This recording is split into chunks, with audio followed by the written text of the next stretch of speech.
બગદાણા નવનીત બાલધિયા પર જીવલેણ હુમલા મામલે પોલીસની તપાસ તેજ। થોડા દિવસ પહેલા બગદાણા ગામે કોળી સમાજના આગેવાન નવનીત બાલધિયા પર જીવલેણ હુમલો થયો હતો, જેને લઈને કોળી સમાજમાં ઘેરા પ્રત્યાઘાત પડ્યા હતા।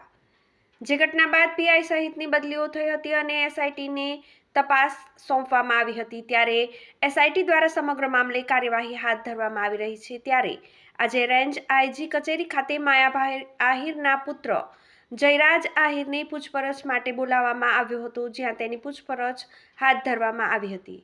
અંદાજિત 3 કલાકથી વધુ સમય પૂછપરછ ચાલી હતી। ત્યારે જયરાજ આહિરે બહાર નીકળતા જ પોતાનું નિવેદન આપ્યું હતું।